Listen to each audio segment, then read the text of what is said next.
Hello friend, कैसे आप सभी। आई होप आप सभी अच्छे होंगे। आप सभी का मेरे यूट्यूब चैनल स्टडी विद गर्वित पर आप सभी का स्वागत है। तो फ्रेंड्स, आज हम सिलेक्शन सीरीज लेकर आए हैं आप सभी के लिए, जो कि आज हम पहला लेक्चर जो कि साइंस के साथ स्टार्ट करने वाले हैं। साइंस के जो भी इम्पोर्टेंट पीवाईक्यू से रिलेटेड हो या फिर न्यू एमसीक्यूज की बात करें तो सारे ही हम एमसीक्यूज डिस्कस करेंगे। जो भी टॉपिक दिया रहेगा उसके हम एमसीक्यूज भी देखेंगे, है ना। और जो भी पीवाईक्यू बने हैं उसको टॉपिक से उनका भी हम अध्ययन करेंगे इस सीरीज के माध्यम से। इसका मुख्य उद्देश्य है एग्जाम में जो भी टॉपिक हम लोगों से छूट चुके हैं, है ना, या फिर जिन क्वेश्चनों को हम कवर नहीं कर पाए हैं उनकी प्रैक्टिस करना है। तो चलिए फ्रेंड्स, हम लोग स्टार्ट करते हैं। तो अगर इस सिलेबस की अगर बात करें तो हम एमपीटेट वर्ग 3 को लेके चलेंगे। जो भी इसमें सिलेबस दिया है आप अपने एग्ज़ाम के अकॉर्डिंग देख लीजिएगा, जो कि साइंस के काफ़ी इम्पोर्टेंट चैप्टर बन जाते हैं। देखते हम बात करते हैं, जैसे यूनिट 12 में दिया है, जो कि वर्ग 3 में है ना।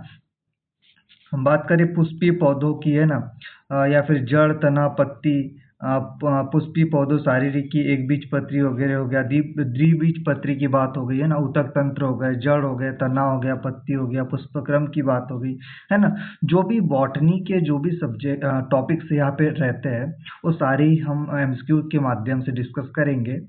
और कोशिश करेंगे कि ऐसा कोई भी क्वेश्चन न छूटे जो आपके पेपर में न देखने को मिले। संभवतः हर टाइप के क्वेश्चन का अध्ययन हम करेंगे। इसी के साथ हम एक बीजपत्री जड़, है ना, द्विबीजपत्री जड़ की संरचना का भी अध्ययन करेंगे। साथ ही साथ हम बीजपत्री तने, द्विबीजपत्री तने की बात हो या फिर एक बीजपत्री पत्ती तने की बात हो, है ना। साथ ही हम उच्च पादपों में प्रकाश संश्लेषण कैसा होता है, स्वपोषण कैसे होता है ना, प्रकाशीय वर्णक कैसे होता है, इस सारे के बारे में हम एमसीक्यूज के माध्यम से अध्ययन करेंगे। साथ ही फ्रेंड्स, हम लोग यूनिट 12 की जो कि ये जितने भी टॉपिक्स दिए इन सबको कवर करेंगे। साथ ही साथ जो टॉपिक बच जाते हैं उनको नेक्स्ट लेक्चर में हम कवर करेंगे, है ना। हो सकता है 2 से 3 लेक्चर इस पे बने।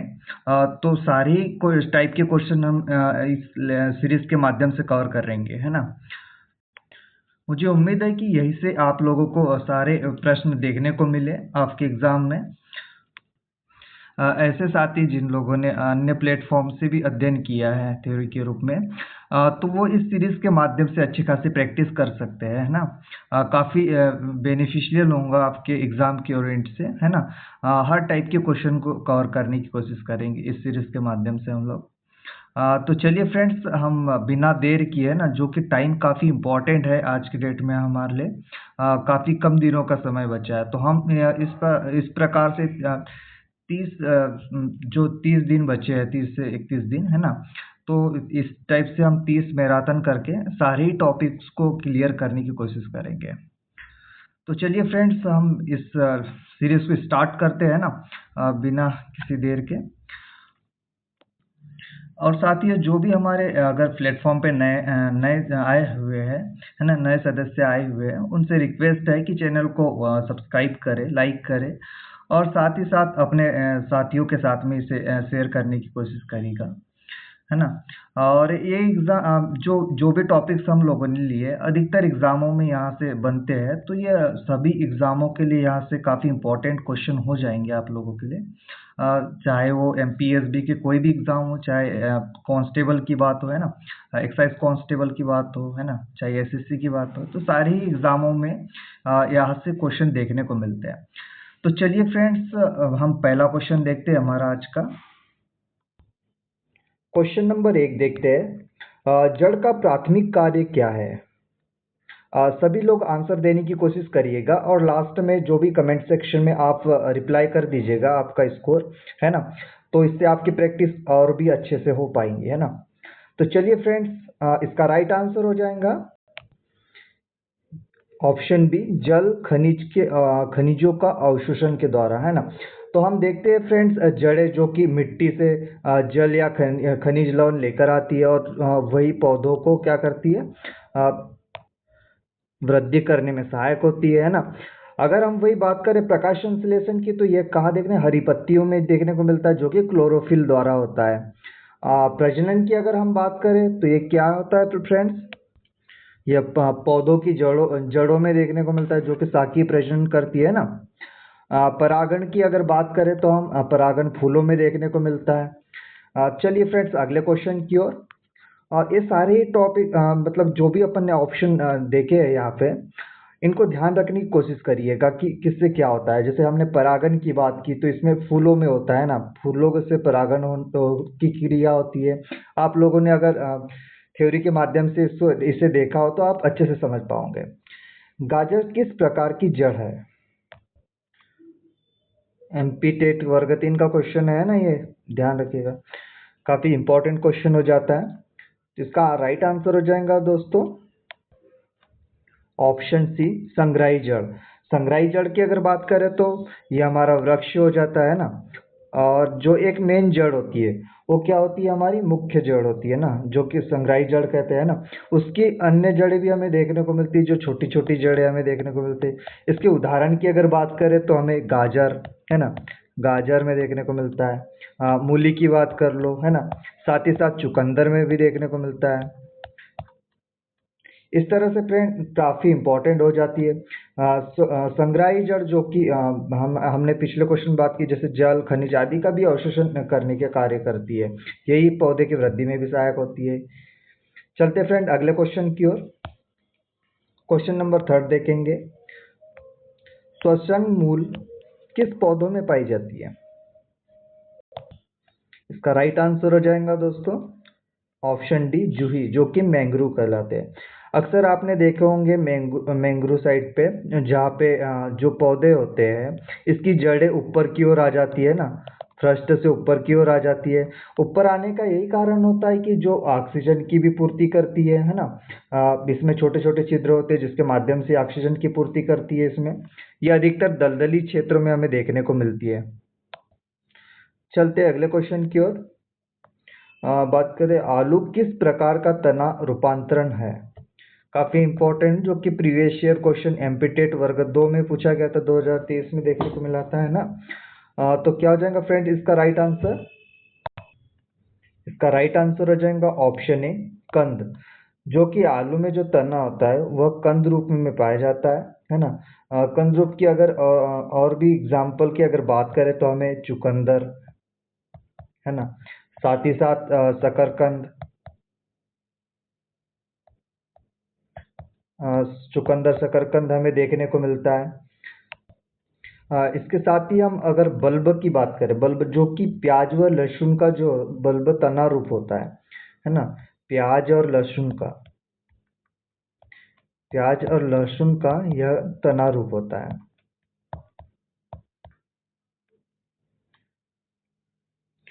चलते फ्रेंड अगले क्वेश्चन की ओर। क्वेश्चन नंबर 5 देखेंगे। कांटेदार तना किस पौधों में होता है? प्रीवियस ईयर पर आधारित है ना, एमपी पुलिस में पूछा गया क्वेश्चन है, कांटेदार तना किस पौधे में होता है? इसका राइट आंसर हो जाएगा ऑप्शन ए, बबूल में हमें कांटेदार तना देखने को मिलता है ना। चलते अगले क्वेश्चन की ओर। क्वेश्चन नंबर 6 देखेंगे। प्याज में कौन सा तना रूपांतरण पाया जाता है? एमपीटेट वर्ग 3 में पूछा गया क्वेश्चन है। अभी अभी प्रीवियस क्वेश्चन में हमने डिस्कस किया था इसे। इसका राइट आंसर हो जाएगा ऑप्शन ए, बल्ब का रूपांतरण, जो कि प्याज का आधार, तना और मांसल पत्तियां जो कि भोजन ग्रहण करने का कार्य करती है ना। तो इसका राइट आंसर बल्ब हो जाएगा। चलते अगले क्वेश्चन की ओर। क्वेश्चन नंबर 7 देखेंगे। पत्तियों का मुख्य कार्य क्या है? इसका राइट आंसर हो जाएगा ऑप्शन बी, प्रकाश संश्लेषण। हम देखते हैं जैसा कि जो कि पत्तियां होती है वो क्लोरोफिल के माध्यम से, किसके माध्यम से, क्लोरोफिल के माध्यम से भोजन तैयार करती है पौधों के लिए है ना। तो काफी इंपॉर्टेंट क्वेश्चन हो जाता है। चलते अगले क्वेश्चन पर। क्वेश्चन नंबर 8 की बात करते हैं। गुड़हल की पत्ती का आकार कैसा होता है? इसका राइट आंसर हो जाएगा ऑप्शन सी, हस्त आकृति की है ना। हम गुड़हल की पत्ती की बात करें तो यह इस टाइप की हमें देखने को मिलती है, कांटेदार थोड़ी है ना। कांटेदार होती है थोड़ी, हस्ताकृति के हस्ताकृत जो कि उंगलियां, जो खंडित उंगलियां होती है ना, उंगली में उस टाइप की दिखाई देती है ना। चलते अगले क्वेश्चन पर। क्वेश्चन नंबर 9 पर देखें, मटर की पत्तियां किसमें रूपांतरित होती है? प्रीवियस ईयर एमपीटेट वर्ग 2 में आया हुआ क्वेश्चन है। इसका राइट आंसर हो जाएगा ऑप्शन बी, बेलनुमा दल। जो कि बेलाएं होती है, जो सहारा देना या फिर एक के ऊपर एक चढ़ने का कार्य करती है। जैसे कि हम देखते हैं मटर में हो गया, या फिर बात करें चने की हो जाती है ना। इस तरह का देखने को मिलता है हमें बेलानुमा, है ना। चलते अगले क्वेश्चन की ओर। क्वेश्चन नंबर 10 देखेंगे, फूलों के समूह को क्या कहते हैं? इसका राइट आंसर हो जाएगा ऑप्शन ए, पुष्पक्रम।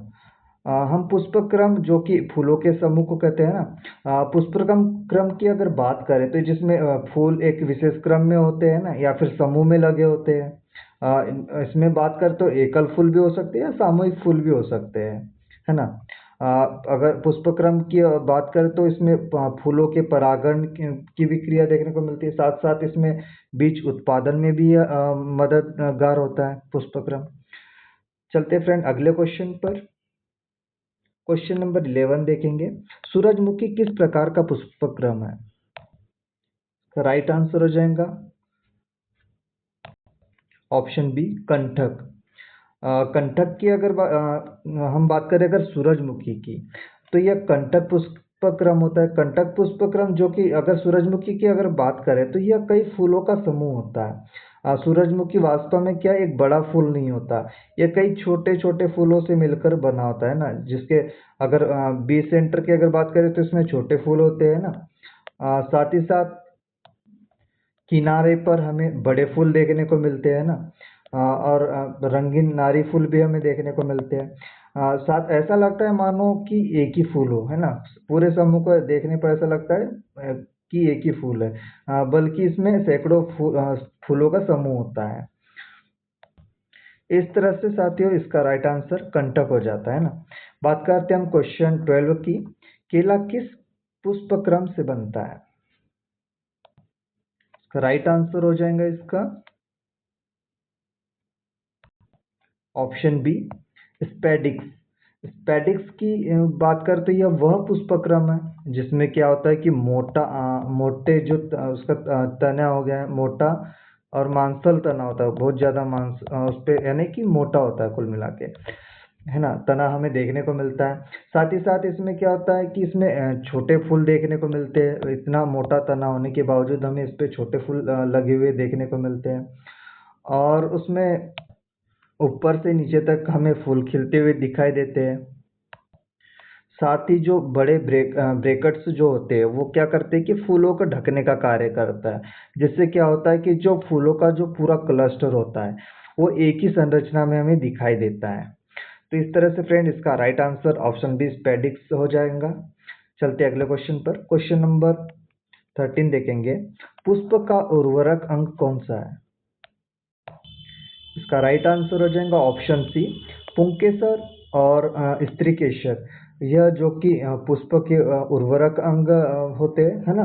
अगर हम बात करें पुंकेसर की तो यह जो कि पुल्लिंग अंग कहलाते हैं। इसके अंगों की अगर बात करें तो हमें इसमें परागकोश हो गया, है ना, परागकोश,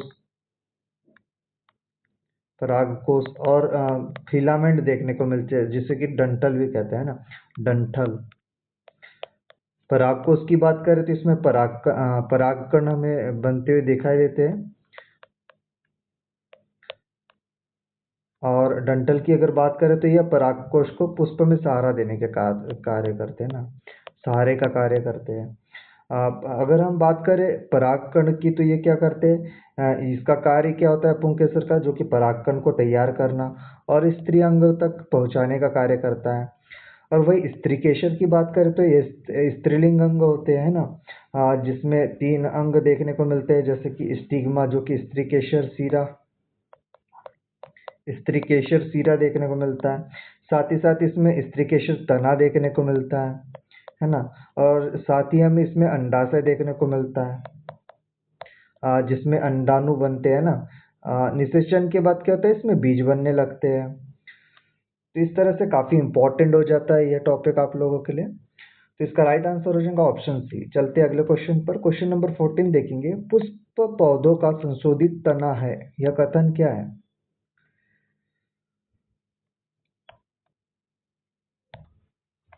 यह ऑप्शन ए सत्य है। जो कि हम बात करें पुष्प, जो कि वास्तव में तना और पत्तियों का रूपांतरण रूप है ना। तना और जो पत्तियां होती है उसका रूपांतरित रूप होता है। चलते अगले क्वेश्चन पर। क्वेश्चन नंबर 15 देखेंगे। दलपुंज का कार्य है, क्या है दलपुंज का कार्य? इसका राइट आंसर हो जाएगा ऑप्शन बी, संरक्षण, प्रोटेक्शन का कार्य करता है, जो कि हरी पत्तियां और कलियों को सुरक्षा प्रदान करता है ना। तो इसका कार्य हो जाएगा सुरक्षा का, संरक्षण का, है ना, दलपुंज का। चलते अगले क्वेश्चन पर। क्वेश्चन नंबर 16 देखेंगे। परागकण कहाँ बनते हैं? अभी हमने पहले क्वेश्चन में देखा है ना, इसके पूर्व के क्वेश्चन में। तो इसका राइट आंसर क्या हो जाएगा? इसका राइट आंसर हो जाएगा ऑप्शन सी, परागकोश में परागकण बनते हैं ना, जो कि पुंकेसर का भाग होता है। पुंकेसर का भाग होता है ना परागकोश। चलते अगले क्वेश्चन पर। क्वेश्चन नंबर 17 देखेंगे। फल किससे विकसित होता है? इसका राइट आंसर हो जाएगा ऑप्शन बी, अंडाशय से। फल अंडाशय से विकसित होता है ना, परागण के बाद, है ना। परागण के बाद हमें अंडाशय से यह फल बनता हुआ दिखाई देता है ना। चलते अगले क्वेश्चन पर। क्वेश्चन नंबर 18 देखेंगे। आम किस प्रकार का फल है? प्रीवियस ईयर क्वेश्चन एमपीटेट वर्ग 2 में पूछा गया क्वेश्चन है। इसका राइट आंसर हो जाएगा ऑप्शन बी, ध्रुव। ध्रुव जिसे कथा फल भी कहते हैं ना, कथा फल, कथा फल भी कहते हैं।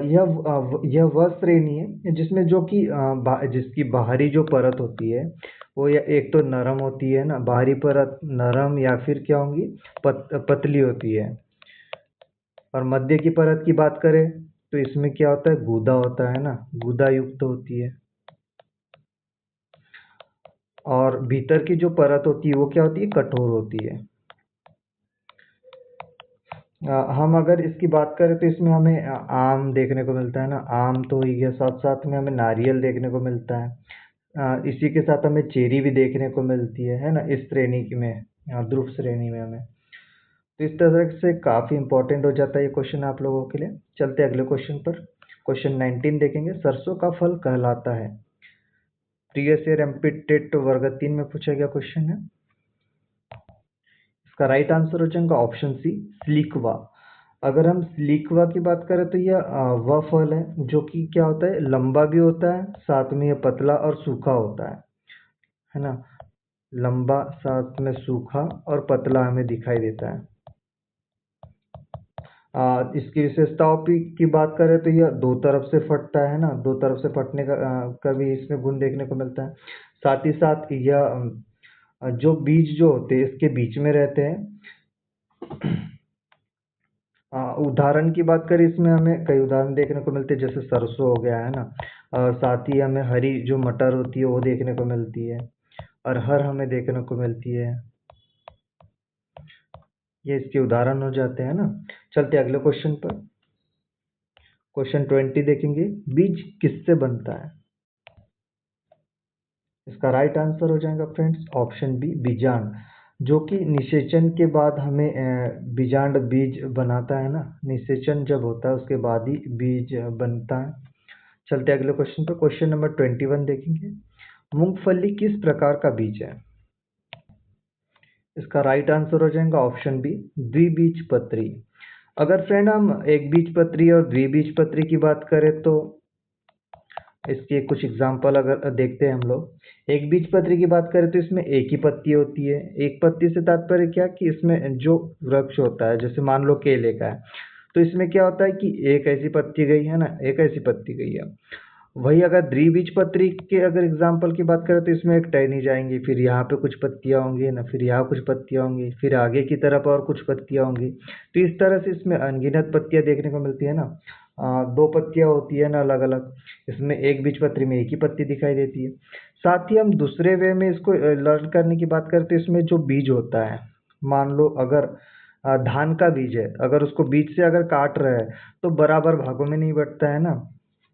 वही अगर हम यहाँ पे देखें प्याज को, है ना, द्विबीजपत्री में बीज से काटे तो इधर भी बराबर भाग हो जाते हैं, दोनों को मतलब दोनों सेम बराबर भाग देखने को मिलते हैं, आधे आधे। इस तरह से भी हम देख सकते हैं। तो कुछ एग्जाम्पल अगर देख ले हम एक बीजपत्री में, है ना, एक बीजपत्री में, तो उसमें हमें गेहूं देखने को मिलता है ना, साथ में धान, मक्का, है ना, गन्ना, केला, यह हमें एक बीजपत्री के अंतर्गत दिखाई देता है। द्विबीजपत्री की बात करें तो इसमें हमें गुलाब हो गया, आम हो गया, है ना, साथ ही साथ प्याज हमें देखने को मिलता है। इस तरह से यह कुछ उदाहरण देते हैं। राजमा हमें देखने को मिलता है द्विबीजपत्री में। बात करते हैं अगले क्वेश्चन की, 22 की। गेहूं किस प्रकार का बीज है? अभी हमने डिस्कस किया, क्या हो जाएगा इसका राइट आंसर? ऑप्शन ए एक बीजपत्री है।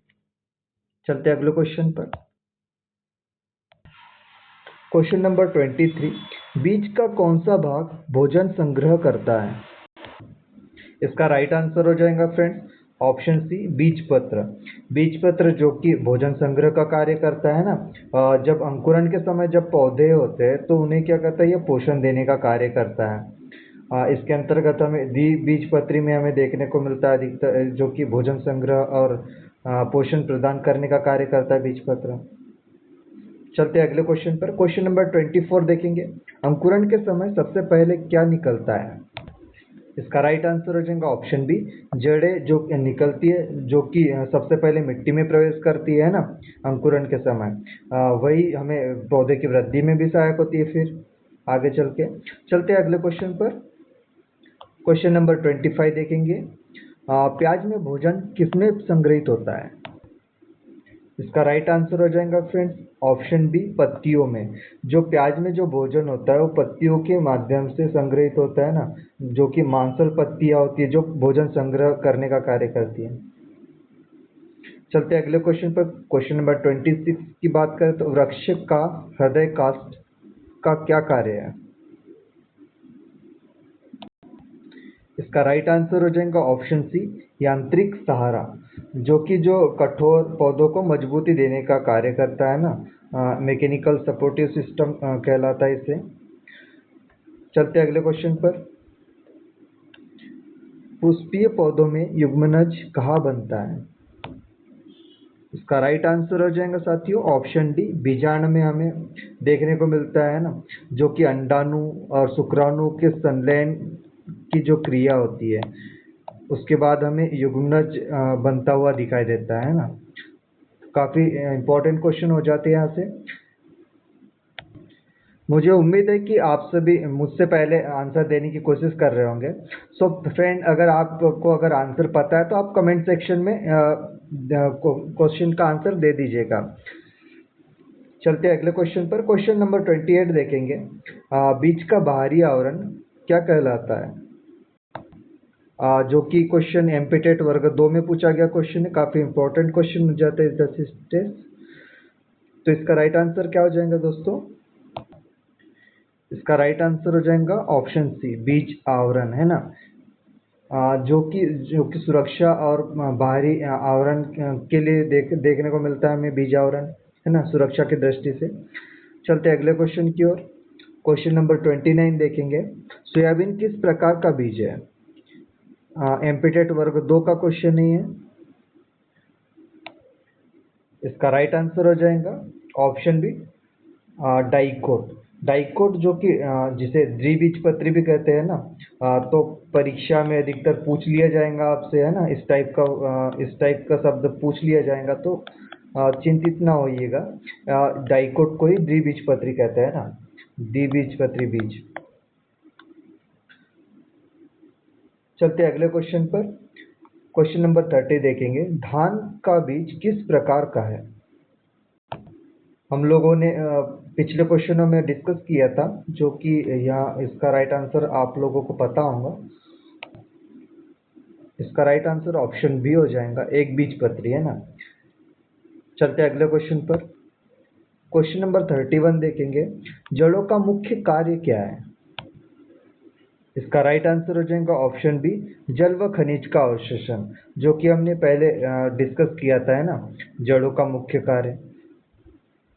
चलते अगले क्वेश्चन पर। क्वेश्चन नंबर 32 देखेंगे। गाजर, मूली, सलजम किस प्रकार की जड़ का रूपांतरण का उदाहरण है? इसका राइट आंसर हो जाएगा ऑप्शन ए, भंडारण जड़ का उदाहरण है। भंडारण जड़ की अगर बात करें तो जो कि भोजन संग्रह का कार्य करती है ना,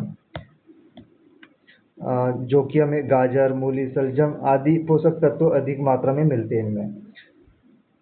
चलते अगले क्वेश्चन पर। क्वेश्चन नंबर 33 देखेंगे। तना का मुख्य क्या कार्य है? बताइए इनमें से क्या कार्य है तने का? काफी इंपॉर्टेंट क्वेश्चन बनते हैं यहाँ से, है ना। सारी क्वेश्चन काफी इंपॉर्टेंट है, तो आप अच्छे से ध्यान दीजिएगा। इसका राइट आंसर हो जाएगा ऑप्शन ए, जल व भोजन का संवहन करना तने का मुख्य कार्य होता है। तने की बात करें तो जो कि जाइलम, जाइलम से क्या करता है, जिससे जल और खनिज का संवहन करता है ना, जल और खनिज, है ना। वही हम बात करें फ्लोएम की, है ना, फ्लोएम, जिसके द्वारा यह भोजन पत्तियों से अन्य भागों में ले जाने का कार्य करता है। तो यह तने का मुख्य कार्य हो जाता है। चलते अगले क्वेश्चन पर। क्वेश्चन नंबर 34 देखते हैं। आलू का तना किस प्रकार का रूपांतरण है? इसका राइट आंसर हो जाएगा दोस्तों ऑप्शन ए, भूमिगत तना, जो कि आलू हमें एक कंद के रूप में देखने को मिलता है ना। चलते अगले क्वेश्चन पर। क्वेश्चन नंबर 35 देखेंगे। प्याज में कौन सा तना रूपांतरण पाया जाता है? इसका राइट आंसर हो जाएगा दोस्तों ऑप्शन बी, बल्ब, जो कि प्याज में बल्ब तना रूपांतरण देखने को मिलता है हमें। अगर हम बल्ब रूपांतरण की बात करें तो बल्ब जो है एक भूमिगत तना रूपांतरण हो जाता है ना, भूमिगत तना रूपांतरण हो जाता है, जो कि क्या करता है कि पोषण संग्रहण करने का कार्य करता है, और जो भी प्रतिकूल परिस्थिति अगर निर्मित होती है तो उससे पौधों को बचाने का कार्य भी करता है ना, बचाव का कार्य भी हमें देखने को मिलता है इसके द्वारा। चलते हैं अगले क्वेश्चन पर। क्वेश्चन नंबर देखेंगे 36। मटर की पत्ती की लता किसका रूपांतरण है? प्रीवियस ईयर एमपी पटवारी 2023 का क्वेश्चन है।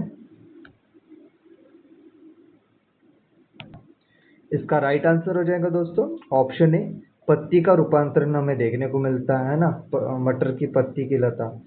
चलते हैं अगले क्वेश्चन की ओर। क्वेश्चन नंबर 37 देखेंगे। कांटेदार रूप किसका रूपांतरण है? जो कि एमपी पुलिस का क्वेश्चन है प्रीवियस ईयर के।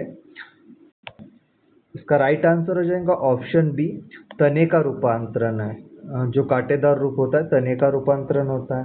अगर तने की रूपांतरण इसलिए होता है क्योंकि ये जो कांटेदार जो तना होता है, जो कि पौधे को शाकाहारी जो जीव होते हैं उनसे सुरक्षा प्रदान करने का भी कार्य करता है एक तरह से। चलते अगले क्वेश्चन पर। क्वेश्चन नंबर देखेंगे 38। पुष्प का मुख्य क्या कार्य है? पुष्प के मुख्य कार्य की बात करें तो इसका राइट आंसर हो जाएगा ऑप्शन बी, प्रजनन, है ना, जो कि फूल पौधों का प्रजनन अंग है ना। हम बात करते हैं नर और स्त्री में, तो जो कि युग्मक जो मिलकर बीज का निर्माण करते हैं इसके माध्यम से। चलते अगले क्वेश्चन की ओर। क्वेश्चन नंबर 39 देखेंगे। एक बीजपत्री बीज में भ्रूण पत्ती को क्या कहते हैं? हमने डिस्कस किया था। इसका राइट आंसर हो जाएगा ऑप्शन बी, बीजपत्र कहते हैं ना, जो कि एक बीजपत्री जैसे धान गेहूं में देखने को मिलता है। चलते अगले क्वेश्चन पर। क्वेश्चन नंबर 40 देखेंगे। द्विबीजपत्री बीज में कितने बीजपत्र होते हैं? इसका राइट आंसर हो जाएगा ऑप्शन बी, 2 बीजपत्र में देखने को मिलते हैं ना, द्विबीजपत्री में। उदाहरण के रूप में हमने देखा था मटर हो जाएंगी, है ना, मटर हो गई, सोयाबीन हो गई, है ना, सोयाबीन, सरसों हो जाएंगी।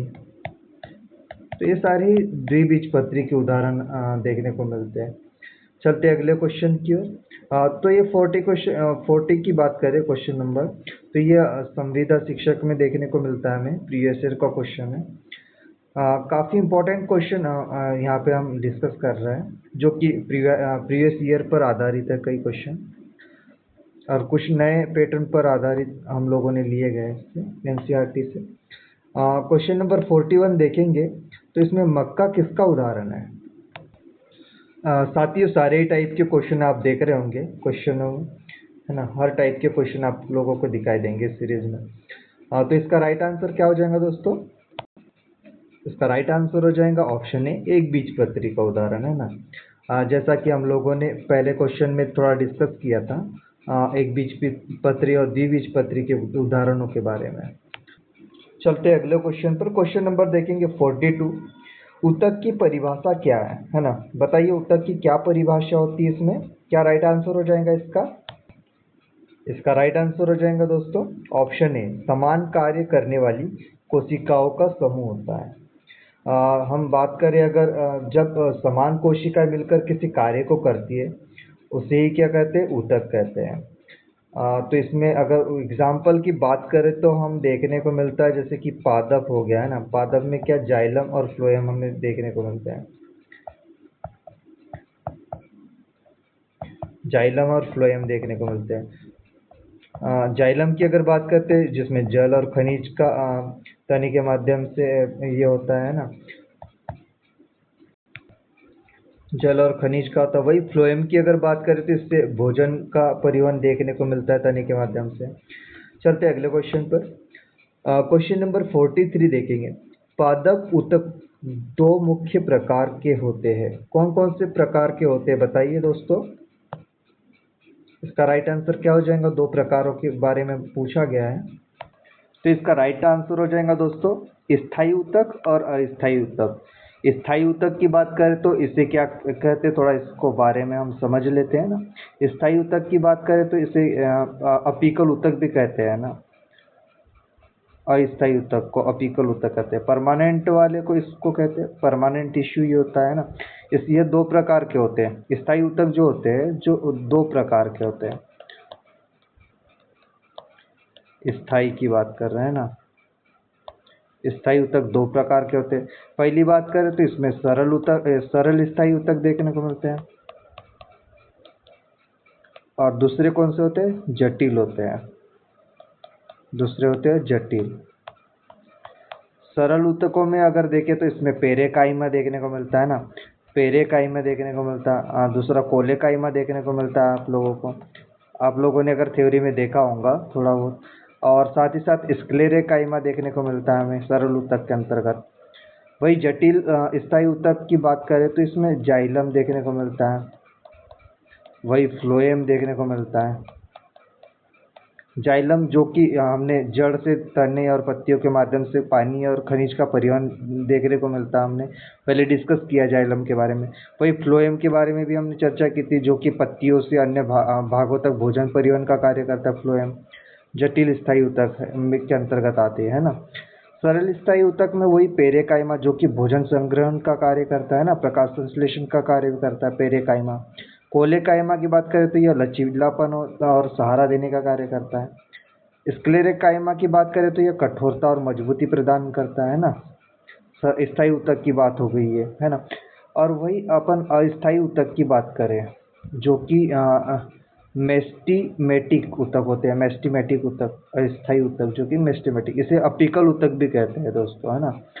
अपीकल ऊतक जो कि जड़ और तने सिर पर लंबाई को भी बढ़ाने का कार्य करते हैं ना ये लोग।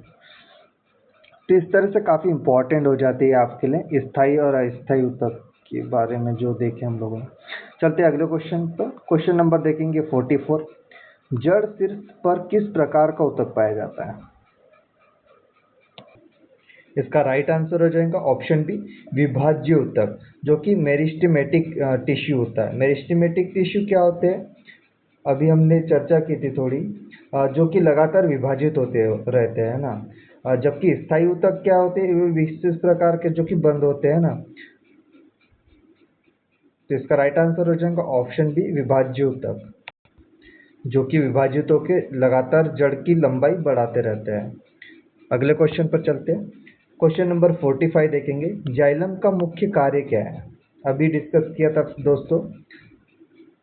इसका राइट आंसर हो जाएगा ऑप्शन बी, जल और खनिज का परिवहन करना,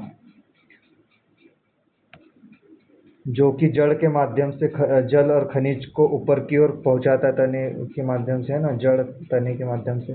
चलते अगले क्वेश्चन पर। क्वेश्चन नंबर 46 देखेंगे। फ्लोएम किसका संवहन करता है? इसका राइट आंसर हो जाएगा दोस्तों ऑप्शन बी, भोजन का। फ्लोएम जो कि जीवित ऊतक के अंतर्गत आता है। अभी हम लोगों ने डिस्कस किया था, है ना, स्थायी ऊतक के अंतर्गत देखा था हम लोगों ने, जो कि पत्तियों के माध्यम से भोजन के अन्य भागों में पहुंचाने का कार्य करता है भोजन को, है ना। चलते अगले क्वेश्चन पर। क्वेश्चन नंबर 47 देखेंगे। जाइलम में कौन कौन से तत्व पाए जाते हैं? प्रीवियस ईयर एमपीटेट वर्ग 2 में पूछा गया यह क्वेश्चन है। इसका राइट आंसर हो जाएगा ऑप्शन ए, ट्रेकेइड, वाहिकाएं, रेसे, पेरेनकाइमा। यह सब जाइलम के तत्व होते हैं जो कि जल परिवहन में मदद करते हैं ना। चलते अगले क्वेश्चन की। क्वेश्चन नंबर 48 देखेंगे। फ्लोएम के तत्वों में कौन सा भाग शामिल है? इसका राइट आंसर हो जाएगा ऑप्शन सी, शिवनलिका। फ्लोएम की बात करें शिवनलिका की, तो यह जो कि भोजन परिवहन में मदद करने का कार्य करती है ना। शिवनलिका के साथ साथ इसमें सहकोशिका होती है ना, और फ्लोएम पेरेनकाइमा भी होता है जो कि भोजन के परिवहन में मदद करने का कार्य करती है। चलते अगले क्वेश्चन पर। क्वेश्चन नंबर 49 देखेंगे। कॉर्क किससे बना होता है? इसका राइट आंसर हो जाएगा फ्रेंड ऑप्शन सी, मृत कोशिकाओं का बना होता है कॉर्क। मृत कोशिकाओं का बना होता है, जिसमें क्या होता है कि एक मोमी या जलरोधी जो पदार्थ होता है, सुबेरिन जिसे कहते हैं, उसका जमाव हो जाता है जो कि जलरोधक व सुरक्षा प्रदान करने का कार्य करता है। चलते अगले क्वेश्चन की ओर। क्वेश्चन नंबर 50 देखेंगे। स्क्लेरेकाइमा का कार्य क्या है? इसका राइट आंसर हो जाएगा ऑप्शन ए, सहारा और मजबूती देने का कार्य करता है ना स्क्लेरेकाइमा, जो कि हमने स्थायी ऊतक के अंतर्गत देखा था। चलते हैं अगले क्वेश्चन की ओर। क्वेश्चन नंबर 51 देखेंगे। एक बीजपत्री जड़ में वाहिका बंडल की व्यवस्था कैसी होती है? इसका राइट आंसर हो जाएगा दोस्तों ऑप्शन ए, त्रिज्याकार होती है, जो कि हम जड़ में जाइलम और फ्लोएम के इस रूप में देखने को मिलता है ना, जो कि पंक्तियों में स्थित होती है अलग अलग। चलते अगले क्वेश्चन की ओर। क्वेश्चन नंबर 52 देखेंगे। द्विबीजपत्री जड़ में द्वितीयक वृद्धि किसके कारण होती है? प्रीवियस ईयर एमपीटेट वर्ग 3 का क्वेश्चन यह।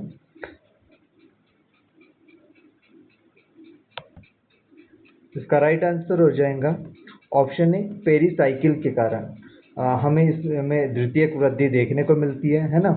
चलते अगले क्वेश्चन की ओर। क्वेश्चन नंबर 53 देखेंगे। एक बीजपत्री जड़ में जाइलम की संख्या कितनी होती है? इसका राइट आंसर हो जाएगा दोस्तों ऑप्शन सी, 6 या उससे अधिक देखने को मिलती है हमें एक बीजपत्री के अंतर्गत। अगर हम बात करें द्विबीजपत्री की, तो इसमें हमें दो या 3 के लगभग हमें देखने को मिलती है जाइलम की संख्या। तो इस तरह से काफ़ी इंपॉर्टेंट हो जाता है क्वेश्चन आप लोगों के लिए।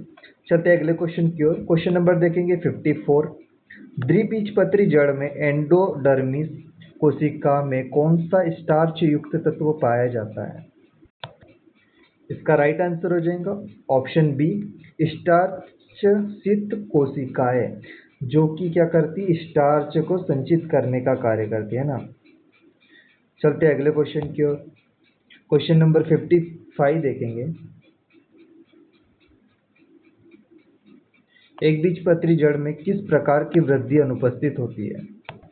इसका राइट आंसर हो जाएगा ऑप्शन बी, द्वितीयक वृद्धि अनुपस्थित होती है ना एक बीजपत्री के अंतर्गत। बात करते हैं अगले क्वेश्चन की 56 की। द्विबीजपत्री तने में वाहिका बंडल किस प्रकार के होते हैं? इसका उत्तर हो जाएगा ऑप्शन बी, खुले और संयुग्मित। वाहिका बंडल की बात करें तो इसके अंतर्गत कौन आते हैं? जाइलम आ जाते हैं ना। जाइलम और फ्लोएम हमें देखने को मिलता है, और जाइलम और फ्लोएम को आप लोग अच्छी तरीके से जान चुके होंगे अब, जो कि संयोजन वाहिका बंडल कहलाते हैं। जो कि पौधों में परिवहन तंत्र का कार्य करते हैं, जैसे जल जो कि जल और खनिज का परिवहन करता है, वही फ्लोएम जो कि भोजन का परिवहन करता है पत्तियों के माध्यम से। चलते हैं अगले क्वेश्चन की ओर। क्वेश्चन नंबर देखेंगे 57। एक बीजपत्री तने में वाहिका बंडल किस प्रकार के होते हैं?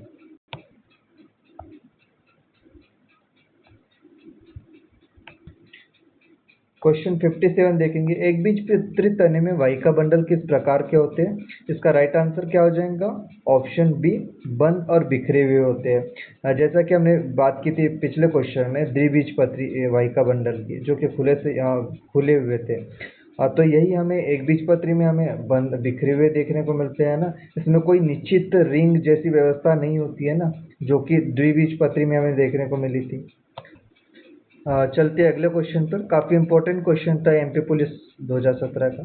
क्वेश्चन नंबर 58 की बात करते हैं, द्विबीजपत्री तने में द्वितीयक वृद्धि के लिए जिम्मेदार कौन है? तो इसका राइट आंसर हो जाएगा फ्रेंड्स ऑप्शन कारक कॉम्बिन, यह भी हो जाएगा, और वास्कुलर कॉम्बिन यह भी हो जाएगा। तो यह दोनों ही इसके आंसर हो जाएंगे द्विबीजपत्री तने में द्वितीयक वृद्धि के लिए, है ना। तो एक और यहाँ ऑप्शन सेट कर देंगे, यह दोनों भी, है ना, बी और सी, बी प्लस सी दोनों। चलते अगले क्वेश्चन की ओर। क्वेश्चन नंबर 59 देखेंगे, द्विबीजपत्री तने में सबसे भारी परत कौन सी होती है? इसका राइट आंसर हो जाएगा फ्रेंड्स ऑप्शन बी, एपिडर्मिस परत, जो कि सुरक्षा और जल हानि से रोकती है इसको, है ना। द्विबीजपत्री में तने में सबसे भारी परत होती है एपिडर्मिस। चलते अगले क्वेश्चन की ओर। क्वेश्चन नंबर देखेंगे 60। एक बीजपत्री तने में द्वितीयक वृद्धि क्यों नहीं होती? प्रीवियस ईयर एमपीटेट वर्ग 3 का यह क्वेश्चन। इसका राइट आंसर हो जाएगा ऑप्शन ए, कैम्बिन का अभाव होता है, अब्सेंस ऑफ कॉम्बिन, इनका अभाव होता है, जिसकी वजह से इसमें द्वितीयक वृद्धि नहीं होती है। चलते अगले क्वेश्चन पर। क्वेश्चन नंबर 61 देखेंगे, द्विबीजपत्री जड़ में वाहिका बंडल का प्रकार है। इसका राइट आंसर हो जाएगा दोस्तों ऑप्शन सी, त्रिज्या का, रेडियल होती है ना वाहिका बंडल। तो इसमें हम बात करते हैं, जैसे हमें जाइलम और फ्लोएम, जो कि बारी बारी से हमें कभी खुले में और कभी बंद में देखने को मिलती है। चलते हैं अगले क्वेश्चन पर। क्वेश्चन नंबर 62 देखते हैं, एक बीजपत्री जड़ में सबसे बड़ी परत कौन सी होती है? इसका राइट आंसर हो जाएगा दोस्तों ऑप्शन ए, कॉर्टेक्स। कॉर्टेक्स अगर बात करें तो ये सबसे बड़ी परत होती है ना। अगर हम बात करें पेरिसाइकल और एंडोडर्मिस की, तो यह हमें सबसे पतली परत दिखाई देती है कॉर्टेक्स की तुलना में। वही अगर बात करें एपिडर्मिस की, तो यह सबसे भारी परत होती है, जो कि पतली परत होती है। चलते अगले क्वेश्चन की ओर। क्वेश्चन नंबर 63 देखेंगे, द्विबीजपत्री तने में मेंडुलरी किरणों का कार्य क्या है? तो दोस्तों इसका राइट आंसर हो जाएगा ऑप्शन बी, पार्श्व परिवहन। जो कि हमें पार्श्व परिवहन, जिसमें हम जल, खनिज और भोजन का एक बंडल से दूसरे बंडल में हम परिवहन हमें देखने को मिलता है इन किरणों के माध्यम से, है ना। चलते अगले क्वेश्चन की ओर। क्वेश्चन नंबर 64 देखते हैं, एक बीजपत्री तने में ग्राउंड टिश्यू किस प्रकार का होता है? इसका राइट आंसर हो जाएगा ऑप्शन बी, अविभेदित होता है, अनडिफरेंटिएटेड होता है ना। चलते अगले क्वेश्चन की ओर। क्वेश्चन नंबर 65 देखते हैं, द्विबीजपत्री तने में पीत कहाँ स्थित होता है? इसका राइट आंसर हो जाएगा दोस्तों ऑप्शन ए, मध्य भाग में। वैसे तो यह पीत अंदर की तरफ होता है ना। वेस्कुलर बंडलों के रिंग के बीच यह केंद्रीय भाग में स्थित होता है। चलते अगले क्वेश्चन की ओर। क्वेश्चन नंबर 66 देखेंगे, एक बीजपत्री जड़ में एंडोडर्मिस में विशेष पट्टियां किस नाम से जानी जाती है? इसका राइट आंसर हो जाएगा फ्रेंड्स ऑप्शन बी, कैस्पेरिन पट्टी में विशेष पट्टी के नाम से जाना जाती है। चलते अगले क्वेश्चन की ओर। क्वेश्चन नंबर 67 देखेंगे, द्विबीजपत्री तने में वाहिका बंडल की स्थिति कैसी होती है? जो कि हम लोगों ने डिस्कस किया ही था, इजीली आप लगा सकते हो आंसर। इसका राइट आंसर हो जाएगा ऑप्शन बी, वृत्ताकार रिंग में होती है ना वाहिका बंडल की स्थिति, जिसके कारण ही ये सक्रिय हो पाते हैं ना, कॉम्बिन इसमें सक्रिय हो पाते हैं इसमें। चलते अगले क्वेश्चन की ओर। क्वेश्चन इसी में देखेंगे 68। एक बीजपत्री तने में पीत किस प्रकार का होता है? इसका राइट आंसर हो जाएगा ऑप्शन सी, अनुपस्थित होता है। एक बीजपत्री में जो कि पीत अनुपस्थित इसलिए क्योंकि यह बिखरे हुए होते हैं, कोई भी स्पष्ट नहीं होता है इसमें, है ना। तो इसलिए इसका आंसर हो जाएगा ऑप्शन सी। चलते अगले क्वेश्चन की ओर। क्वेश्चन नंबर 69 देखेंगे। द्विबीजपत्री तने की द्वितीयक वृद्धि का उत्पादक कौन सा है? इसका राइट आंसर हो जाएगा ऑप्शन ए, जाइलम और फ्लोएम, जो कि हमने देखा था, है ना। चलते अगले क्वेश्चन पर। क्वेश्चन नंबर 70 देखते हैं। एक बीजपत्री तने में वाहिका बंडल किस प्रकार के होते हैं? जैसा कि हमने पहले क्वेश्चन में डिस्कस किया था इसके, जो कि ऑप्शन इसका बी हो जाएगा, बंद, है ना। वाहिका बंडल बंद होते हैं, क्लोज्ड होते हैं, जो कि बिखरे हुए होते हैं ना, इसमें रिंग नहीं होती है। चलते अगले क्वेश्चन पर। क्वेश्चन नंबर 71 देखेंगे। एक बीजपत्री पत्ती में मुख्य वसा की व्यवस्था कैसी होती है? इसका राइट आंसर हो जाएगा ऑप्शन बी, समानांतर होती है, पैरेलल होती है ना एक बीजपत्री में संवहनी धारा। चलते अगले क्वेश्चन पर। क्वेश्चन नंबर 72 देखेंगे। द्विबीजपत्री पत्ती में मुख्य तंतु की संरचना कैसी होती है? इसका राइट आंसर क्या हो जाएगा फ्रेंड्स? ऑप्शन बी, जालिकाकार होती है ना। संवहनी धारा जालिका वृत्त होती है। चलते अगले क्वेश्चन पर। आई होप आप लोगों से क्वेश्चन बन रहे होंगे। तो इसी क्रम में हम 73 देखते हैं। पत्ती की मध्यक का मुख्य कार्य क्या है?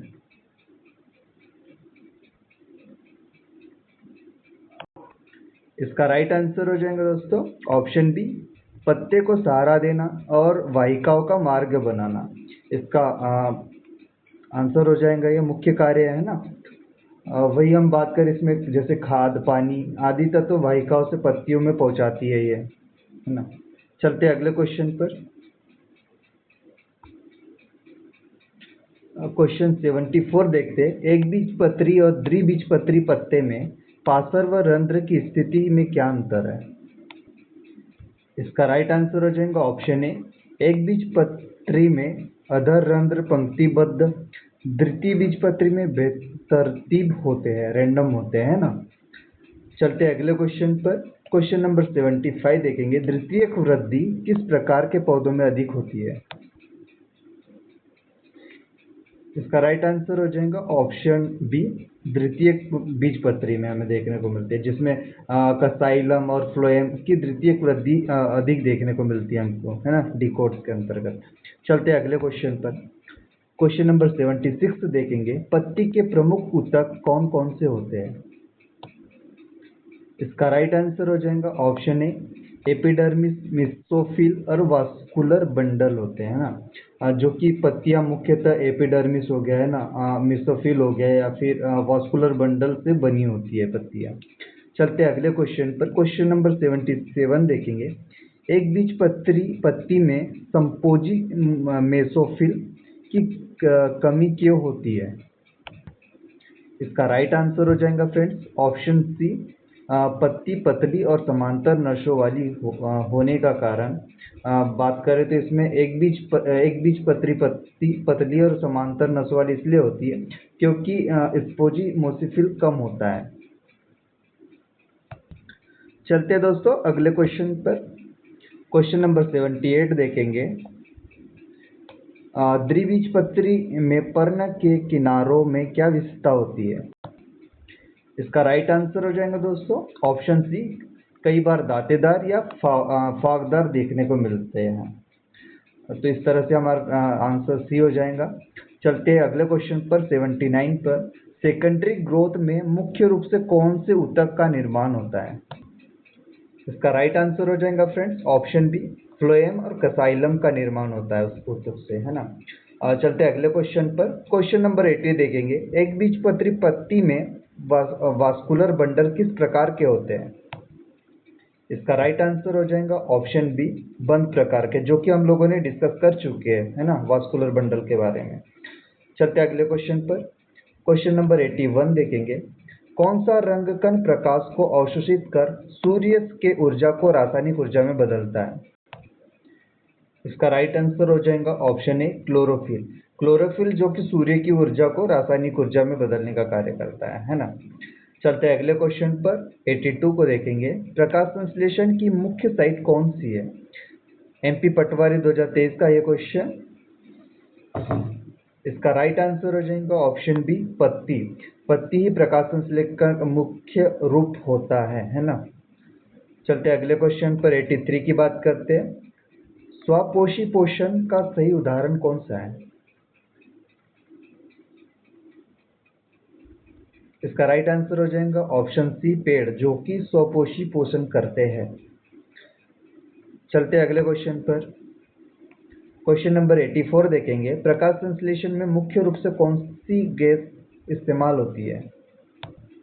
इसका राइट आंसर हो जाएगा दोस्तों ऑप्शन बी, कार्बन डाइऑक्साइड का, जो कि हमको रासायनिक समीकरण जो कि C6CO2 प्लस 6H2O है ना, जल की रासायनिक क्रिया जो कि क्लोरोफिल में क्या बनाता है? ग्लूकोज बनाता है, C6H12O6 और साथ ही CO2 6O2 हमें देखने को मिलता है जो कि उत्पादन के रूप में।